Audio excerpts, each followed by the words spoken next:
Hello everyone, welcome back.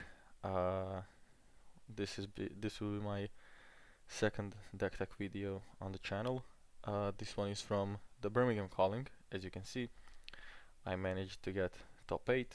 This is my second large event I played, and I came home with another gold cold foil card.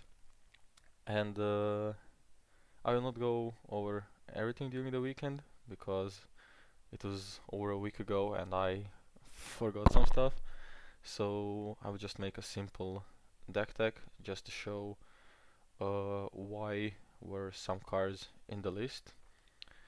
And yeah, we'll go uh, similarly to the last video. So first I'll go over the equipment. So this is the pretty standard. I think most brawlers are still using Anatos, but a lot of them are now running Buckler. And we have Buckler in the sideboard with the Titan Fist, and I only play that versus Lexi. Uh, so against Katsu, Azalea, Levia, I still play Anatos, just because I value Terra Sunder a lot in those matchups. So I guess you all know what Bravo does, what each piece of equipment does. So I'll just start with the main board. And Bravo decks don't have much room to be creative. There are like 10 flex spots. You can uh, choose your preference or to adapt to the meta. And my choice for adapting to the meta was Blessing of Deliverance. And this card was one of the main underperformers of the weekend. I played it against in the mirror. So my theory in the mirror is to play Blessing and return Blessing with Remembrance to gain 18 life with 6 blessings and then 9 more from sigils and just win by fatiguing the mirror. Also, Blessing was meant to be played against assassins and maybe even brutes, but I didn't play against any brutes. And also, Blessing is in to have a turn 0 play against Lexi. Because against Lexi on turn 0 you can attack, but if you're not presenting dominated Spinal, uh, their turn will still be pretty much normal. So Blessing is a way to gain life or gain value from that turn 0. Also, it digs a card deeper, so we can maybe Arsenal, Fate Foreseen, or draw a Sigil of Solace. Uh, then pretty standard Crippling Crush, no reason to explain that card. Pummel, there are only 2 pummels here, and some games I ended with Pummel, and Pummel is of course a staple in Guardian decks for a lot of time now, but I decided to cut one because in the mirror, since I want to be swinging Hammer a lot, and because I'm playing Blessing of Deliverance, I want more 3 cost cards, and I didn't really miss Pummel all that much. In one of my losses I actually had Pummel in Arsenal, but I didn't manage to play it. And every time when I have to block with Pummel, it's just a really feels bad moment. And most of our plays are usually on curve. We either want to make a Seismic and then spring Spinal, or Command and Conquer or Zelos in the mirror, or we want to send Crippling Crushes and Starstrucks with 2 blues. So not often we have floating resources for Pummel. I play Sigil of Solace. This is nowadays considered normal for Bravo.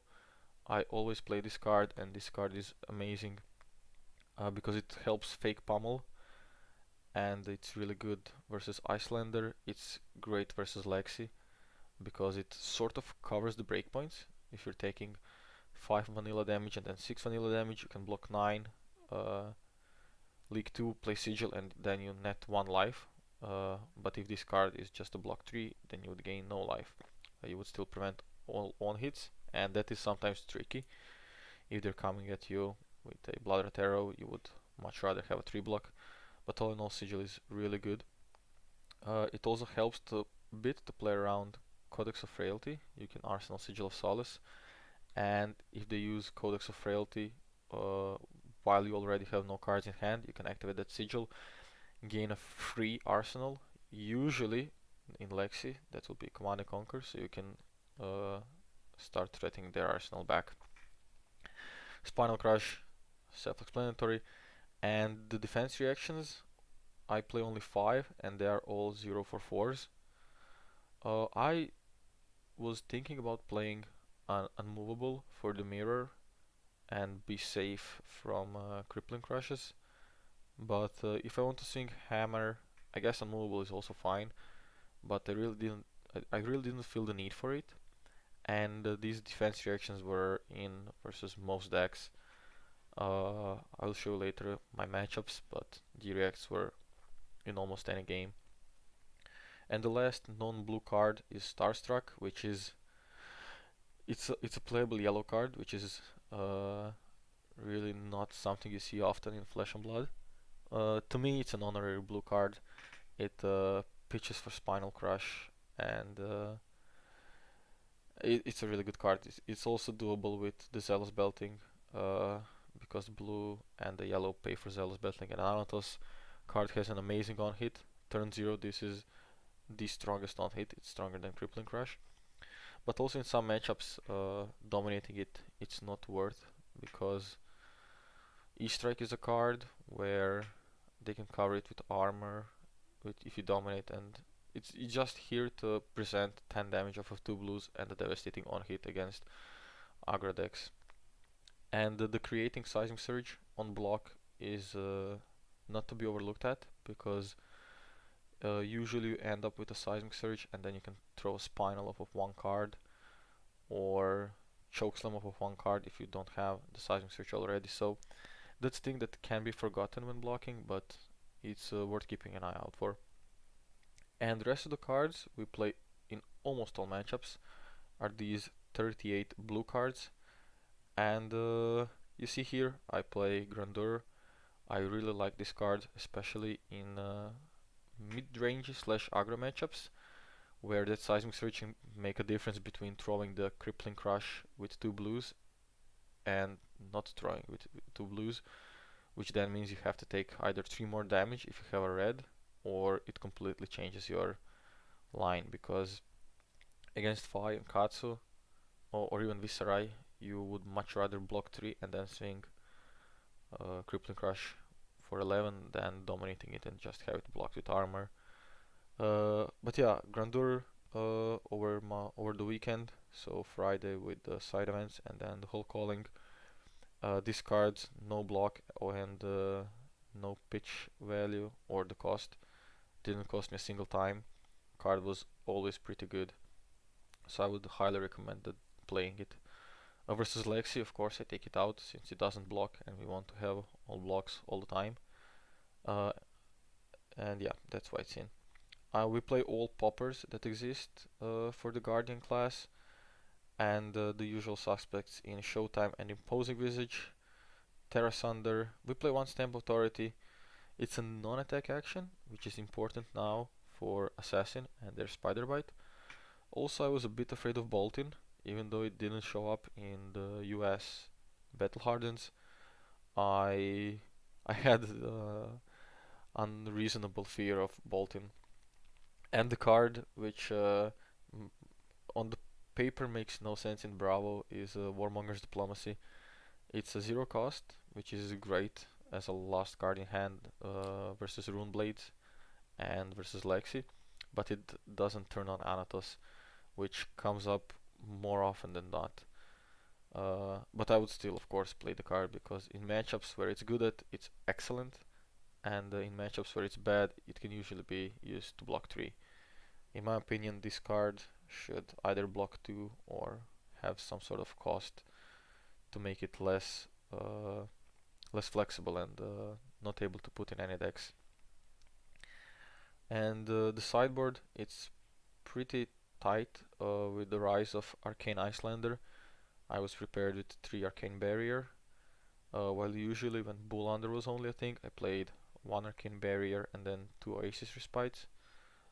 I think this is fine, and this is also more uh, fail-proof towards some weird Kano matchups. Chokeslam and Command and Conquer were usually in most matchups, so these 60 cards you see here, I never presented this exact 60 cards because over the tournament I figured out how bad Blessing of Deliverance is, and even though I like the card, I like the design of it, I like the flavor, but uh, if I prepared more for the event, if I had a week more to prepare, I would figure out how bad this is. Only time this is really good is when I have Blessing, a blue, and Terra Sunder, or maybe Rouse the Ancients. Because if you have Blessing in the blue and you draw a red, you arsenal the red, you lose 6 value on Anatos, but you get like 3 value from a red in arsenal. If you draw blue, then it's insane. But I feel safer when I have a blue threat to put in arsenal if I draw a weak blue, like this debilitate for example. But if I draw a red threat, like Crippling, Pummel, even the D-React, I can still play pitching the Terra Sunder or Rouse the Ancients. So, and if this only works on 3-card hands, then I would rather not have it because there are better stuff that works on 3-card hands, like even the Red Thunderquake, which first comes to mind, is better. Yeah, back to the sideboard. Command and Conquer, really strong card because it creates a Seismic and then presents a non-hit which has to be respected. It's not as good as it was before with Fire running around, but card still has insane value, and also combined with Pummel and Faked with Sigil, it's really good. Zealous Belting, another card that was played in Bravo for, well, since Monarch came out, and this card will probably be played in Bravo until Bravo reaches Living Legend. Card is really good, and there is even thought about playing the yellow ones as well. Remembrance is here mostly for the mirror to return back Blessing of Deliverance. But when I started playing this list, I didn't really test much against Dromai because I think Dromai is pretty favored for Bravo. I didn't play a single one during the calling, but I did play one on Friday, and it was a non-game basically. It was actually against Jamie Faulkner. I think he's a known name in the Flesh and Blood community. But yeah, against Dromai I actually have a 59 card board, and I just put in Remembrance because it can fetch back the poppers or the red threats, which are poppers of course, and it can also put back Zealous Beltings, which push damage. And yeah, 3 Arcane Barrier and Buckler and Fist for the Lexi matchup. I don't like it in Katsu because Katsu has limited amount of armor, and if we can knock that armor with Terra Sunder, we're pretty happy because Spinals will connect, Cripplings will connect, Starstruck will connect, gives us more room to play. And Buckler in that matchup is more like a fire extinguisher in a rainforest. You're already losing if you're relying on your lost armor because you already have Tectonic Plating, Creator Fist, and Crown of Providence with your Iron Hot legs, so that's 9 armor already. If you had only 3, then Buckler would be pretty good, but since you already have 9, that's enough to create 2 pivot turns against Katsu. So this is just going over the top for no reason. And yeah, that's the deck. Not any weird stuff here. This Blessing is most eye-catching, but it's bad. It will not be in the list for the nationals. I don't know what to replace it with. Maybe Oasis Respites, maybe Third Fate, maybe Third Pummel. That's my thinking for now. But maybe also Debilitate Reds or Disables Reds. I'll have to figure that out in less than a month of time. And here I have written my matchups, so just to go quickly over it. In round 1 I matched against a local Lexi, and that was a pretty easy fatigue. I think my opponent was new to the deck, and he didn't know how to push damage efficiently. So even in the late game I would take 6 just to swing hammer to get over it quicker, so I can have more time till the next round. But I saw that this player got top 8 at Battle Hardened on Sunday, so happy for him that that worked out. Round 2 was against Viserai, which for me uh, isn't really a that favorable matchup because with the new chest piece they can present 10 armor, uh, 9 armor, which is a lot. But I managed to go first, dominated the Spinal, which already knocked some armor off. And I would say we both drew decent, but not crazy. And I think Viscera really needs that one big turn to push upwards of 10 damage to have a chance in the matchup. Because the longer the matchup goes, they need to start blocking more if they're not careful. And the Revel's Mordreds get worse when they're not on full hands. Round 3 was my lowest point of the calling.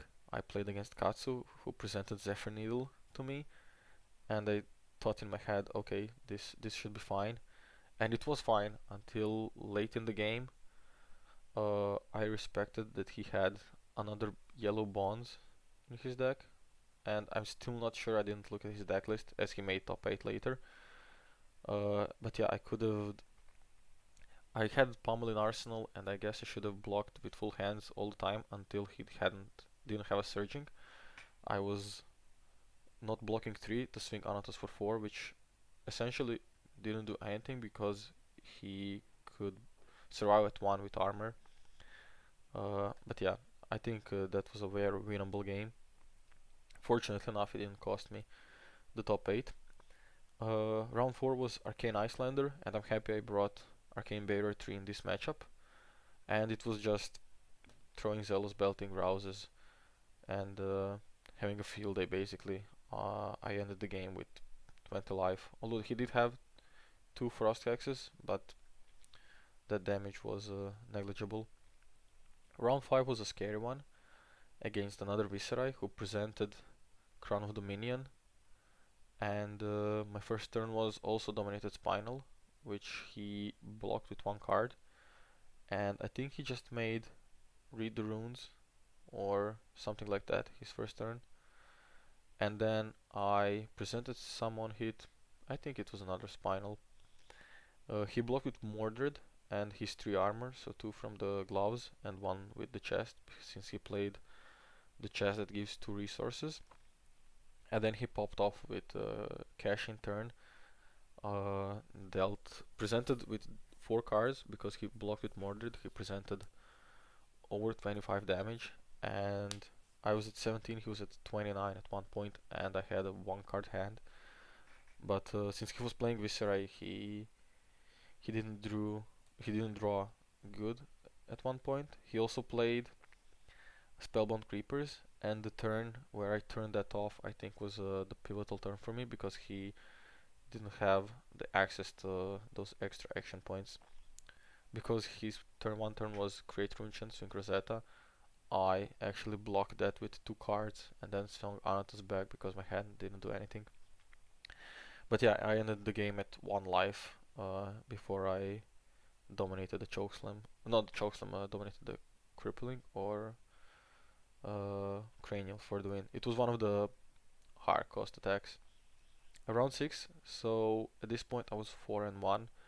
I was really looking to get to day 2. That was my goal for the calling, and I played against another Lexi, and at this point I didn't feel as comfortable because I played 1 Lexi on Friday and 1 on Saturday before in round 1 that were pretty easy to fatigue, but from the beginning of the game I figured out that he was prepared to play against fatigue, and at one point I was left with 1 card in hand, and that card was of course Warmonger, and then I chained 2 red attacks before he got full tempo again, but that also knocked like 3 arrows from his hand, and I ended the game at 2 life I think, so a really close game in the end.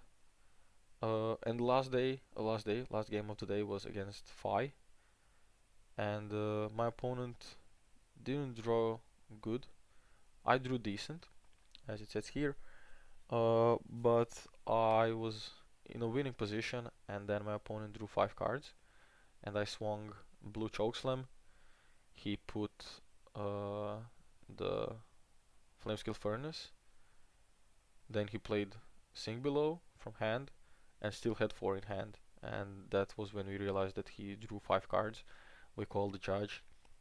And since he made a mistake, he shows me his hand. I choose what goes on top, and he had another D-React. So I put his D-React on top, played Pummel, and that was the game clincher. But even if that didn't happen, uh, we talked after the game, and it was unsalvageable for him. So on Sunday, I started with Uzuri, and that game is actually on stream. So if you want to see that matchup, you can. My opponent presented 72 cards with 3 give and takes and a remembrance. And I think that game is a pretty good, well, guide the Uzuri matchup if they try to fatigue you by just having more cards. Um, So yeah, you can watch that game on the stream. I don't know what channel was streamed on, but if you Google Calling Birmingham, you will find it. Round 9, I played against another Bravo, and I guess I was more experienced in the mirror. And my opponent played suboptimal cards like Blue Zealous Belting, which makes no sense to me. Uh, he said that it's for Icelander, an extra blue, which, sure, but I think the yellow is pretty fine as well, and yellow one can destroy Miragai, which is the main use in draw my matchup. But yeah, I think my opponent wasn't really ready for Bravo matchup all that much, so it was a pretty clean win in the mirror. And then round 10, another Lexi, and I also, after a few turns, figured out that my opponent doesn't know what to do, but his cards, he drew 3 of a kinds very early, and at one point after I played Warmonger, he passed with a 6 card in hand and 1 in arsenal, and then I played Spinal Crush, which he had to block with 2 cards. But in hindsight, uh, I don't know how to play Lexi and how the matchup looks from Lexi's side, but I guess there is an option to just take 9 and wait until Brawl presents something that's not dangerous as Spinal Crush and play that 7 card hand. I really don't know. But the game wasn't even close, and that even includes him getting blind quiver on a Rain Razor's turn and getting the red uh, infecting shot, which then presented 10 damage, or it's actually 9, not 10. Oh no, it was Art of War, yeah, it was 10 damage. Art of War and Rain Razors on the same turn. Round 11, so at this point I was 9 and 1, 1 win to make top 8, which is a great success. And I got matched against Uzuri, and I was very happy to be matched against Uzuri. He was also at 9 and 1, so he obviously made A2. And I don't know what to say about the match. I'm not sure where it went wrong. He surprised me a bit. He played only 60, where I prepared. I thought Uzuri's play full stack, maybe not 72, like the opponent in round 8. So my deck was not as consistent as it should be. And there was a misplay on my part where I forgot about one really old card, that is Razor Reflex. He played Sensor for 5, which I could have blocked with my full hand, block 8 because of Spider's Bite. And his turn ends with 3 cards in hand, but I was like, okay, I'll block 6 on this and like pass, I guess. And he activated the Razor Reflex. I was like, yeah, that was a really bad play for me. I blocked 4 actually because I had a Command and Conquer in hand, and I was like, okay, I'll take 1. He won't call Command and Conquer. So yeah, he hit with Razor Reflex, got go again, called Sink Below, I think, which I didn't have either way, but yeah, that was a misplay, so always remember Razor Reflex. And round 12, so winning in for top 8 against Bravo. And since I lost the matchup, I was thinking I was very favored in. I wasn't feeling as confident. But his first hammer was pitching a pummel for only 4 on his turn 0. And yeah, I mean, I really don't remember this game at all because when I got to 4 life, he was at 3 and I had 3 blues and a crippling crush. I was shaking. I knew he played, he had 1 staunch left in the deck, and I was like, I'm not going to block your hammer for 6. I'm going to dominate crippling in you. And fortunately for me, he didn't have a staunch response, and I won the game. And in top 8, uh, I lost the eventual winner on Bullander, and this is the only thing that is needed to say. Uh, well, not. I'll go over a bit. So I was first. I knew he was on Bullander because we were playing open deck lists. I presented Arcane Barrier 1, and turn 0 I dominated Crippling. I felt really favored at that point because knocking him down to 28 life is really good. That creates 12 life gap, even though I don't have an arsenal. Uh, but then he, on his next turn, he got Scar into Fiendel, so he got 12 value off of his 3 cards, and I didn't get to use all my armor at once since it's on the same combat chain. I did block as much as I could with the armor, and presented the Rouse the Ancient's turn, on which I got Blizzard, which is a card I didn't expect him to play because I didn't see in the whole game Channel Lake Frigid, which is a blue ice 3 block, but he did play Blizzard, which paid off big time. Uh, and yeah, that denied 6 damage on second turn. So at that point, when I saw this, I was a bit scared. But later on in the game, I dominated Crippling again because I had a Seismic Surge. Because when you don't make a Seismic Surge, if you dominate for Crippling, they make a Frostbite, you can't dominate it. If you have Seismic Surge and it pops and they play something, you know what you have to play through. And after the dominated Crippling, I was feeling pretty comfortable. I would make it top 4. And I will never forget this game state where I'm at 17, he's at 4, and he blocked with full hand my other Rouse or my Zealous Belting, not sure at this point. And I draw cards, I draw Pummel, I'm pumped. Pummel is insane when he's at 4. I draw Command and Conquer, okay, give me 1 blue and I win this game. Next card is Zealous Belting. I'm like, please no, not like this, because Zealous Belting absolutely does not work. And the last card is Crippling Crush, and I'm here with a Seismic Surge, Crippling Zealous, Command and Conquer, and Pummel. And on Seismic Pop, he gives me a Frostbite, which is a play I think is wrong in 90% of the time, because he saw 2 Rouse the Ancients already, so that Frostbite is good against Rouse, because I don't play Pulverize and I can't activate Rouse with only 1 card in hand after pitching 4 for it. And the other situation is where I have exactly 4 reds. And then I had a choice between like pitching for a Seismic Surge. I decided to pitch 3 reds for a Command and Conquer. He just blocked it, or he didn't. He blocked it because he was low at life. And later on, I had some win potential when I drew another Pummel. Uh, he was at 1 when I drew another Pummel, and I swung Anatos for 6. He blocked with his full hand, healed back 1 because of Fiendel's Fighting Spirit. And after that, my Pummel doesn't present lethal because he can block 9 on my Anatos. And that's the point where I made a misplay, and I valued 1 damage more than the 3rd Rouse in Arsenal.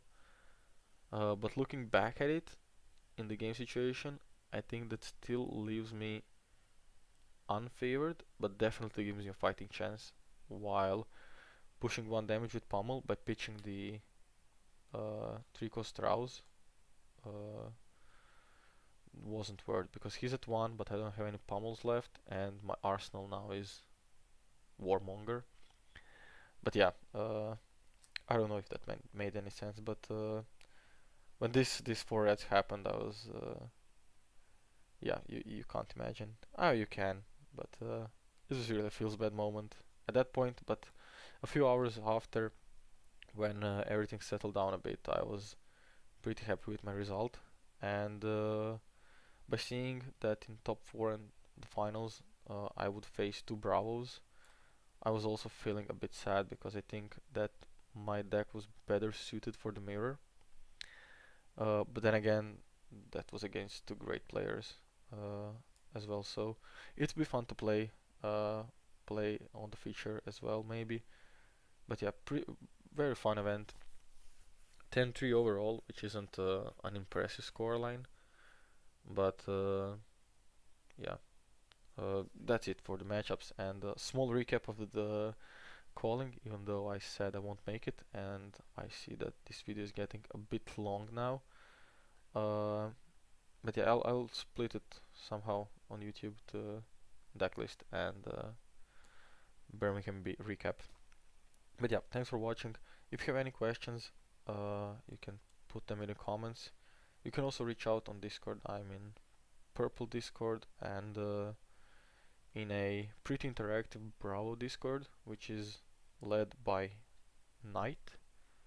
He's called. He also has a YouTube channel, so check him out as well.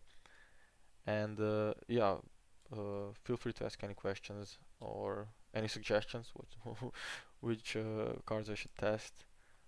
Because Lex is definitely going to be more prepared for fatigue now than it was for Birmingham. And yeah, that's it. Bye.